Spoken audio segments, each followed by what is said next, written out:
Peligros concretos. De la vía.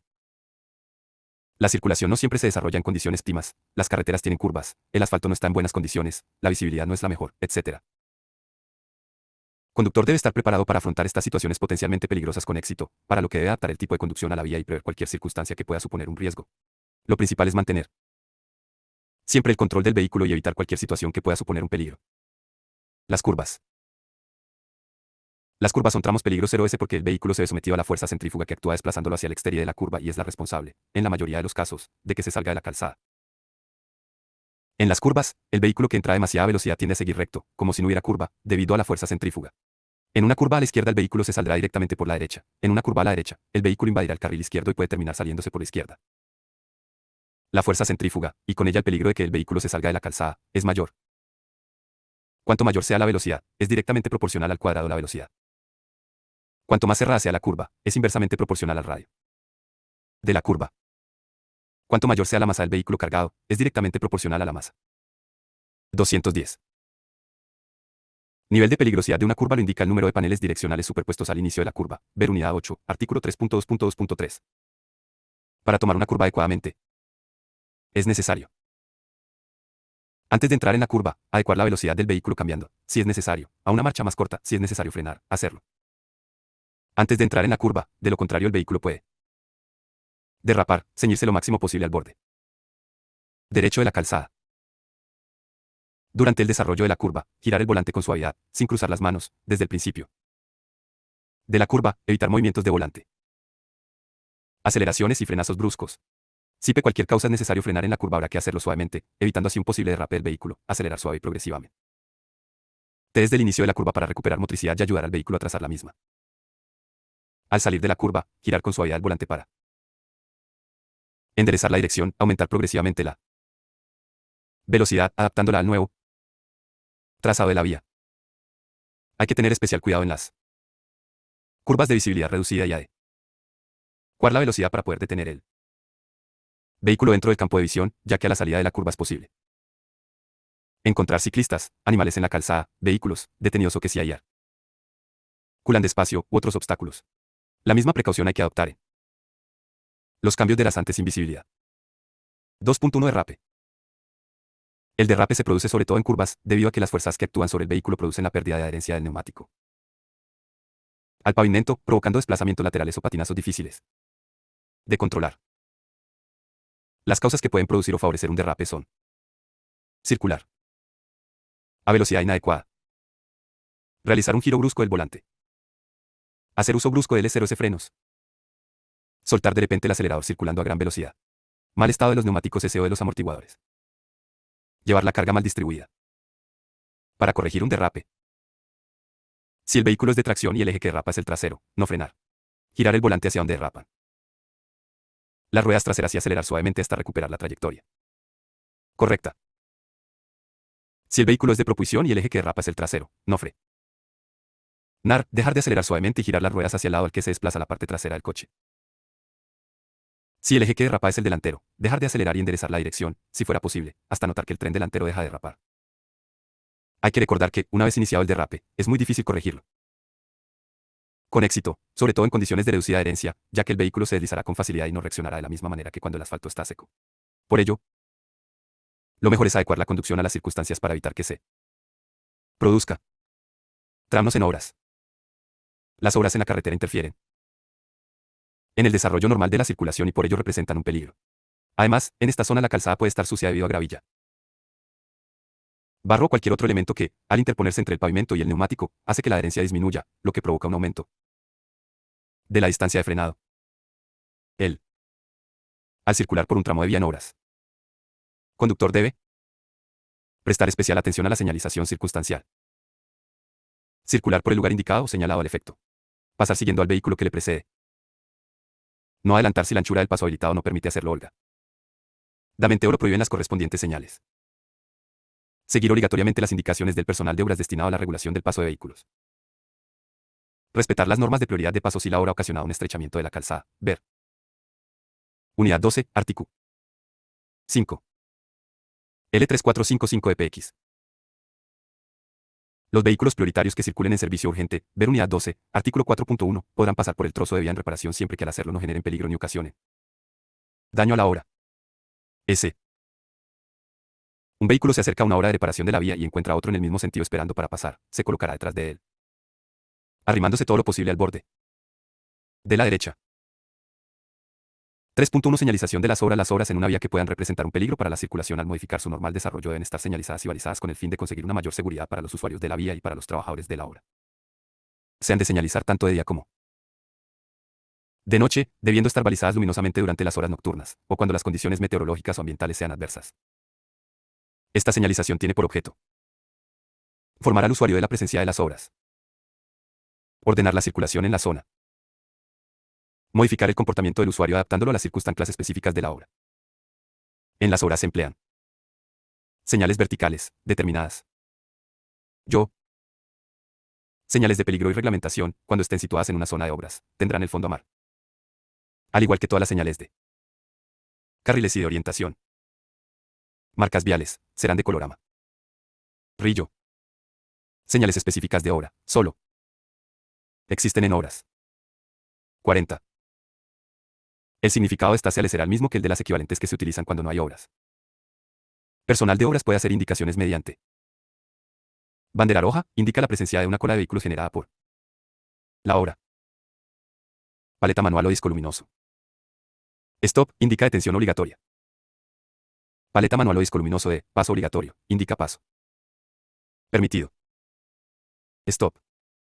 Para delimitar las obras se utilizan además los siguientes elementos de balizamiento: reflectantes, paneles direccionales, conos, balizas, captafaros, etc. Luminosos, semáforos tricolores, LU. Rojas o amarillas no intermitentes, luces amarillas intermitentes, etc. De defensa, barreras rígidas portátiles, barreras metálicas, etc. 3.2 Gravilla. En las zonas en obras es muy frecuente encontrar tramos de calzada cubiertos de gravilla, en los que existe el riesgo de derrapar o ser alcanzado por alguna piedra proyectada por el vehículo que circula delante, con el consiguiente peligro de que se rompa el parabrisas. Para circular con seguridad por estos tramos, el conductor debe moderar la velocidad y aumentar la separación con el vehículo que le precede. La conducción nocturna. La visión nocturna siempre es peor que la diurna, dando como resultado el que la conducción nocturna sea mucho más peligrosa que la diurna porque, primera zona iluminada por la luz de carretera o la luz de cruce es más pequeña que la zona que se abarca con la luz natural del día. Se aprecian peor las distancias, las personas, los objetos y los vehículos. Existe peligro de deslumbramiento. Ver video. N de video 1404. La conducción nocturna requiere adoptar una serie de precauciones específicas, debiendo estar tanto los elementos transparentes del vehículo como los dispositivos de alumbrado y señalización óptica limpios y en perfecto estado para ver y para ser vistos por los demás usuarios. Hay que extremar la atención al pasar de una vía bien iluminada a otra oscura. Los ojos se adaptan lentamente a la oscuridad y por ello las cosas se perciben con más dificultad. En particular, debe tenerse especial precaución ante la posible presencia de peatones, animales, vehículos de tracción animal, ciclos y ciclomotores, sobre todo en vías insuficientemente iluminadas. Sin embargo, si la vía está muy iluminada y tiene mucho tráfico, sobre todo en las ciudades, puede ocurrir que el conductor no perciba algunas ciclistas, señales o algunos usuarios, como los inmersos en ese mar de luces. Hay que tener en cuenta que durante la noche se produce con más frecuencia el fenómeno de la hipnosis de la carretera, ver unidad 3, artículo 14, viéndose incrementado con lluvia. 4.1 Velocidad. En la conducción nocturna todo conductor está obligado a adecuar la velocidad de su vehículo a su campo de visión, respetando los límites de velocidad establecidos, de manera que siempre pueda detenerlo dentro de los límites del espacio iluminado y ante cualquier obstáculo que pudiera presentarse. 4.2 Deslumbramiento. Otro peligro de la conducción nocturna es el deslumbramiento, que es la pérdida temporal de visión por la insensibilización de la retina debido a un exceso de luz. El deslumbramiento puede ser directo, debido a la visión del foco luminoso, por ejemplo, las luces de un vehículo que circula en sentido contrario. Indirecto, debido a la visión de la imagen reflejada del foco luminoso, por ejemplo, el reflejo en el retrovisor de las luces de un vehículo que circula detrás. Para evitar deslumbrar a los demás es necesario mantener bien regladas todas las luces. Puede ocurrir que la luz de cruce deslumbre porque está mal reglada. Distribuir adecuadamente la carga para evitar que las de la luz de cruce se eleve debido a un exceso de peso en la parte trasera del vehículo. Si el vehículo dispone de un mando para la regulación de las luces, debe tenerse en cuenta que si esta no es adecuada la carga del vehículo, puede hacer que se deslumbre a los demás usuarios o que el alcance de las de luz sea demasiado corto. Sustituir la luz de carretera por la de cruce tan pronto como se aprecie la posibilidad de deslumbrar a otros usuarios, tanto de la misma vía como de cualquier otra. Ver video. N. De video 1406. Debe ponerse especial cuidado en no deslumbrar a los conductores de los vehículos que circulen en sentido contrario, aunque estos no hayan cambiado a su vez la luz de carretera por la de cruce, y no se restablecerá el alumbrado de carretera hasta haber finalizado el cruce con el otro vehículo. La misma precaución se guardará respecto a los vehículos que circulen en el mismo sentido y cuyos conductores puedan ser deslumbrados a través del espejo retrovisor. Para evitar ser deslumbrado por las luces de un vehículo que circula en sentido contrario, es aconsejable desviar la vista hacia la derecha de la carretera o cerrar el ojo izquierdo hasta que pase el vehículo que molesta. Puede avisarse al conductor del vehículo que deslumbra con unas ráfagas de luz de carretera, pero nunca se debe combatir con las luces. Para no ser deslumbrado a través del retrovisor, lo mejor es desviar el espejo con el dispositivo antideslumbrante o girar ligeramente la cabeza. No se deben utilizar gafas oscuras o de sol en la conducción nocturna para evitar ser deslumbrado. Conductor que haya sido deslumbrado debe reducir la velocidad lo necesario, incluso hasta la detención total, para evitar el alcance a los vehículos que circulen en el mismo sentido del atropello de los peatones que transiten por la vía. La reducción de velocidad o la detención deben realizarse, con las debidas precauciones, en el mismo carril por el que se circula, sin desviarse a izquierda o derecha, para no poner en peligro a otros usuarios.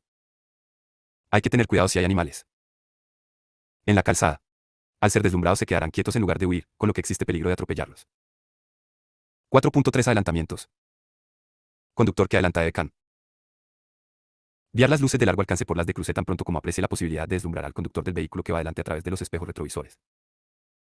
Durante el adelantamiento debe restablecer la luz de carretera tan pronto como esté seguro de no deslumbrar al conductor del otro vehículo. Puede haber obstáculos al lado izquierdo o al lado derecho de la vía que no alcanzaría a descubrir si mantuviese las luces de cruce. Por su parte, conductor del vehículo adelantado debe mantener la luz de carretera tanto tiempo como sea posible, hasta que aprecie la posibilidad de producir deslumbramiento al que le adelanta. Las luces largas de su vehículo deben iluminar la vía a ambos durante el adelantamiento. 4.4 Curvas. Cuando dos vehículos se cruzan en una curva, el primero que ha de poner la luz de cruce es el que circula por la parte interior de la misma ley. Toma a su derecha, ya que el haz de su luz va barriendo la calzada. Puede incidir sobre el conductor que circula en sentido contrario, deslumbrándolo. El conductor que circula por la pared exterior de la curva, el abuela toma a la izquierda, puede mantener la luz de carretera durante más tiempo, ya que su haz luminoso se proyectará fuera de la calzada. Incluso es posible que no sea necesario que sustituya la luz de largo alcance por la de cruce. Conducción con lluvia. La lluvia, dependiendo de su intensidad, disminuye la adherencia del neumático a la calzada, por lo que aumenta la distancia de frenado, que puede llegar a duplicarse. Dificulta la visibilidad. 5.1 Adherencia. Para contrarrestar la disminución de adherencia que se produce con el pavimento mojado es necesario mantener los neumáticos en buen estado, con la presión de inflado CO. Fretar el dibujo con la profundidad adecuada, de esa forma la pérdida de adherencia será menor. Frenar con suavidad, ya que las tuercas pueden bloquearse más fácilmente, y con mayor anticipación. Hay que tener presente que, al M0jarse, los frenos pierden eficacia, por lo que durante la marcha, sobre todo después de pasar una zona de acumulación de agua, conviene pisar ligeramente el pedal del freno para eliminar la humedad con el calor producido por el rozamiento y que recuperen su capacidad de frenado. Aumentar la distancia de seguridad. Disminuir la velocidad. Si las ruedas patinan hay que levantar el pie del acelerador, sin frenar. Ver video. N de video 1409. Cuando más precaución de tenerse es cuando caen las primeras gotas. El agua mezclada con el polvo, la grasa y demás suciedad en la calzada forma un barrillo que hace el firme sumamente deslizante, hasta que el pavimento quede lavado deben extremarse aún más las precauciones. Los conductores de motocicletas deben prestar especial atención a las marcas viales, ya que pueden ser muy resbaladizas. Si se tiene que circular con una motocicleta sobre una zona que pueda ser especialmente deslizante hay que disminuir la velocidad antes de llegar la misma y mantener la motocicleta vertical al pasar sobre ella, sin acelerar o frenar bruscamente. 5.1.1 Aquaplaning. Cuando la cantidad de agua que hay en la calzada es superior a la que el neumático puede desalojar a través de las ranuras de su dibujo, puede producirse el aquaplaning. Se forma entonces una película de agua entre el pavimento y la rueda, haciendo que el vehículo se vaya deslizando sobre él. Agua, planea sobre el agua, haciendo que el conductor pierda el control del mismo. El aquaplaning se origina por la acumulación de agua en la vía y por las irregularidades en la superficie de la Calzada, por lo que cuando llueve hay que prestar especial atención a los badenes y a las zonas en las que se pueden producir charcos. Favorecen la aparición de este efecto la velocidad inadecuada y unos neumáticos muy anchos o excesivamente desgastados. Mejor remedio para combatir el aquaplaning es moderar la velocidad para que los neumáticos puedan desalojar bien el agua y las ruedas puedan pisar terreno firme. Es más probable que el aquaplaning se produzca en los vehículos ligeros que en los pesados, debido precisamente a que su peso es inferior. Si se produce el aquaplaning, mantener la calma en todo momento. No frenar, al no haber adherencia la rueda se bloquearía. Levantar suavemente el pie del acelerador hasta que los neumáticos tomen de nuevo contacto con él. Pavimento. Sujetar el volante firmemente, sin girarlo, para evitar que el vehículo derrape cuando salga del aquaplaning. Cuando sea necesario atravesar una zona de acumulación de agua debe pasarse despacio, preferiblemente en marchas cortas, después de pasarla conviene comprobar el funcionamiento de los frenos. Si se puede es mejor evitar los charcos, dejándolos a un lado entre las ruedas. Aquaplaning puede verse agravado por una desviación de la trayectoria si el agua solo afecta a las ruedas de un costado del vehículo. Al atravesar un charco debe tenerse mucho cuidado para no salpicar a los demás usuarios, sobre todo a los peatones. 5.2 Visibilidad. Y. La lluvia reduce la visibilidad tanto por la falta de luminosidad, producida porque el cielo está cubierto de nubes. Suele estar oscuro, como porque el agua se deposita sobre las superficies transparentes del vehículo, distorsionando las imágenes. De noche es dificultada, además, por el reflejo de las luces en la calzada mojada.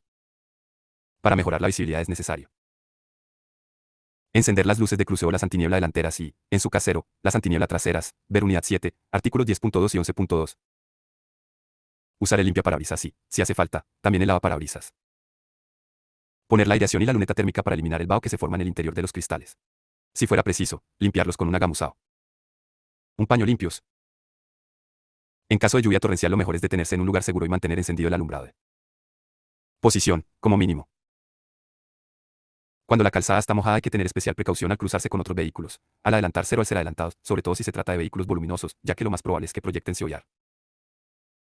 Tinas de agua sucia o barro sobre el parabrisas, por lo que es conveniente anticiparse y usar el limpiaparabrisas a una velocidad superior y, si es necesario, accionar el lavaparabrisas. Conducción con nieve. La conducción con nieve presenta las siguientes dificultades. Disminución de la adherencia entre neumáticos y pavimento. Pérdida de visibilidad cuando nieva. La nieve blanda y recién caída produce los mismos efectos que las primeras gotas de agua al mezclarse con el polvo y la grasa de la calzada. La nieve dura y apretada está en peligro. Como el hielo. 6.1 Adherencia. Para mejorar la adherencia y prevenir posibles deslizamientos o patinazos es recomendable efectuar las arrancadas con las ruedas rectas en la velocidad más larga posible, que normalmente será la segunda, soltando lentamente el embrague y acelerando constantemente con suavidad. Circular en la velocidad más larga posible, compatible con la seguridad, sin movimientos bruscos de la dirección o cambios de marcha repentinos. Efectuar los descensos lentamente, en una velocidad más corta que la habitual, utilizando el freno motor. Reducir la velocidad. Aumentar la distancia de seguridad. Utilizar el freno de forma suave y lo menos posible. Mantener los neumáticos en buen estado, con la presión correcta y con suficiente dibujo. Sequir las rodaduras de otros vehículos. Retirar de los guardabarros la nieve acumulada, pues puede afectar a la dirección y su trayectoria, especialmente en las curvas y al girar. Utilizar cadenas en las ruedas motrices, al menos, cuando sea necesario. Evitar usar el freno en las curvas. Las ruedas pueden bloquearse si se frena mientras se gira la dirección. 6.2 Visibilidad. Para compensar la pérdida de visibilidad, cuando esté nevando se debe encender las luces de cruceo o las antiniebla delanteras, y, en su caso, las antiniebla traseras, ver unidad 7, artículos 10.2 y 11.2. Accionar el limpiaparabrisas y el limpialuneta, si se posee. Accionar el lavaparabrisas para derretir la nieve. Si la temperatura es bajo cero no debe usarse si el líquido no tiene aditivos anticongelantes. Detenerse, si es preciso, para retirar la nieve acumulada en el parabrisas o la luneta. Existe, además, la posibilidad de que el conductor sea deslumbrado por el sol, que refleja intensamente su luz. Sobre las superficies nevadas, es conveniente usar gafas oscuras u orientar adecuadamente el parasol. Tras una fuerte nevada la conducción puede quedar dificultada por la pérdida de la orientación que ofrecen las marcas viales y por la ocultación de las señales verticales. Conducción con hielo. Cuando existe hielo en la calzada se deben tomar las mismas precauciones que al circular con nieve. Además, al conducir por pavimento deslizante debido a la nieve o al hielo, se debe tener una sensibilidad especial en el manejo del volante, el acelerador, los frenos y el embrague. La existencia de hielo sobre el pavimento causa de inmediato una Extraordinaria ligereza en la dirección, al disminuir considerablemente la adherencia. El conductor debe levantar el pie del acelerador progresivamente, sin tocar freno, para no perder el control del vehículo. Debe preverse la existencia de hielo sobre la calzada en las épocas de bajas temperaturas, sobre todo de noche y en las primeras horas de la mañana. En zonas húmedas. En zonas sombrías o orientadas al norte, donde el sol apenas llega. En los puentes y pasos elevados y bajo ellos. En los badenes. Al notar que la dirección flota. Por la existencia de la señal P34 o P19 con un panel complementario con la leyenda. Hielo. Hielo. Hielo puede también depositarse en los cristales, por ello, antes de iniciar la marcha, deben tomarse las siguientes medidas. Rascar el hielo o escarcha, si es preciso, del exterior de todos los cristales, sin rayarlos. Limpiar los espejos retrovisores. Una vez arrancado el motor, dirigir el aire de la calefacción hacia el parabrisas y poner en funcionamiento la luneta térmica. Si el líquido del lavaparabrisas tiene aditivos anticongelantes, accionar el mismo para facilitar la labor de limpia parabrisas. 7.1 Adherencia. Las precauciones que hay que tomar para compensar la falta de adherencia. Sobre hielo son las mismas que sobre nieve, se debe reducir la velocidad y aumentar aún más la distancia de seguridad, pues la distancia de frenado puede ser hasta 10 veces mayor que con el pavimento seco. La nieve o el hielo pueden dificultar o incluso hacer imposible la circulación en determinados tramos de carretera o puertos de montaje. En estos casos las autoridades pueden imponer el uso de cadenas para circular por ellos o cerrarlos a la circulación. Tanto sobre hielo como sobre nieve, cuando sea obligatorio o recomienda. Do el uso de cadenas u otros dispositivos antideslizantes autorizados, se deberá, bien colocar sobre al menos una rueda motriz a cada lado del vehículo dichas cadenas o dispositivos antideslizantes, bien utilizar neumáticos especiales. Si los neumáticos se presentasen clavos, como los usados en pavimento con hielo, estos serán de cantos redondeados y no sobresaldrán de la superficie más de 2 milímetros. Si se utilizan neumáticos especiales de nieve, estos irán marcados con la INS. Inscripción MIS, MS o MIS y deberán tener una capacidad de velocidad, bien, igual o superior a la velocidad máxima prevista para el vehículo, bien no inferior a 160 km/h si la velocidad máxima del vehículo es superior a esta. Las cadenas más comunes son las metálicas de aro flexible, de las que existen varios tipos dependiendo de la forma que tengan. La cadena transversal es la más simple, pero deja partes de la rueda sin cubrir. La cadena que forma un dibujo de rombo cubre toda la banda de roa. Miento y por tanto el neumático va pisando siempre sobre la cadena. Algunos modelos disponen de anilos, cuya función es romper el hielo y garantizar así el agarre. Las cadenas más sencillas y económicas no llevan tensores automáticos, por lo que es imprescindible de tener el vehículo al poco de instalarlas para volverlas a tensar. Por el contrario, las cadenas que llevan tensores automáticos son más fáciles de montar y desmontar, y estos mantienen centradas las cadenas, evitan que se salgan de su sitio cuando el vehículo está en marcha. Reducen las vibraciones. Otro tipo de cadena más sofisticado y muy fácil de colocar es el formado por un armazón de materiales de alta resistencia y dureza que se extiende a lo largo de la banda de rodamiento. La mayoría de estos dispositivos necesita la preinstalación sobre la rueda de un soporte que queda fijo en el vehículo aunque no haya nieve, al que se acopla cadena en el momento de ponerla. Las ventajas de estas cadenas son sus superiores prestaciones y que no perjudican al neumático. Sin embargo, tienen el inconveniente de que, además de caras, son extremadamente pesadas y voluminosas, por lo que reducen considerablemente la capacidad del maletero. Son recomendables solo si el vehículo va a circular muy ameno. 2 sobre hielo nieve.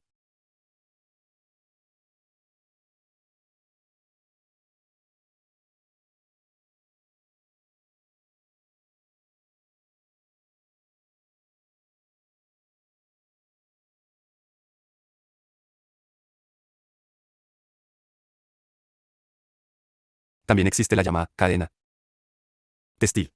Es como una funda para la GA que se coloca rápidamente, además de su fácil montaje. Estas fundas de tela ocupan muy poco espacio, son ligeras y permiten su utilización en neumáticos de diferentes tamaños.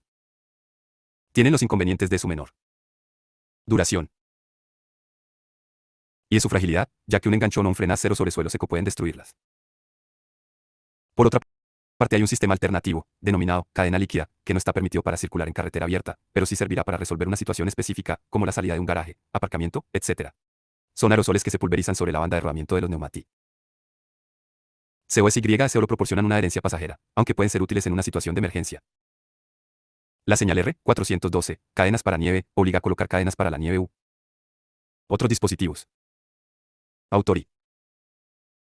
SAOS, si no se obedece esta obligación, los agentes podrán inmovilizar el vehículo. 8. Conducción con niebla. La niebla es muy peligrosa pues disminuye la adherencia, ya que el pavimento está húmedo y la visibilidad. En estas circunstancias es necesario encender las luces de cruce o las antiniebla delanteras y, en su caso, las antiniebla traseras. Ver unidad 7, artículos 10.2 y 11.2. No es recomendable utilizar la luz de largo alcance porque las gotas de agua la reflejan, deslumbrando al conductor con su propia luceta. Mantener el habitáculo bien ventilado para evitar que se empañen los cristales. Adaptar la velocidad al campo de visión y al estado de la calzada. Aumentar la distancia de seguridad. Prestar gran atención a las marcas viales y a las señales de balizamiento. Evitar IOS adelantamiento siempre que sea posible y no adelantar nunca. Si la visibilidad no es suficiente. Extremar las precauciones al aproximarse a intersecciones. Si la niebla es muy espesa, lo mejor es desistir de la conducción. Cuando además de la niebla existen también nubes de humo o polvo, la visibilidad se reduce aún más. Si los vehículos que circulan en sentido contrario elevan las luces encendidas, se puede prever la existencia de bancos de niebla o cualquier otra circunstancia que reduce la visibilidad, como fuertes chubascos. Conducción con nubes de representar. Polvo o de humo. Las nubes de polvo o de humo pueden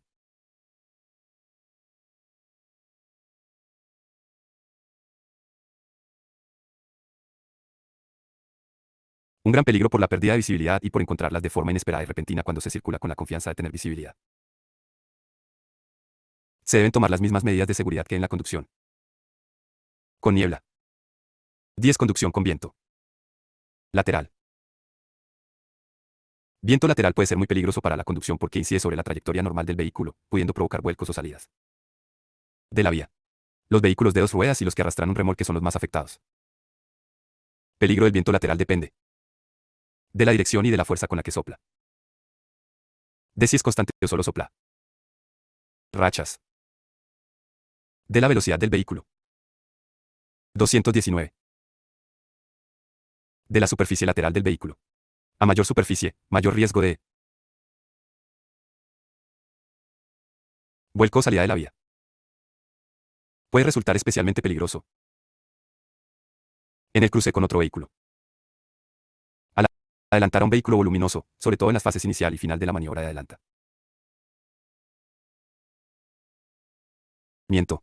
Al pasar por delante de pantallas momentáneas como edificios, árboles, montículos y demás, que pueden provocar golpes de viento repentinos. En caso de viento lateral es necesario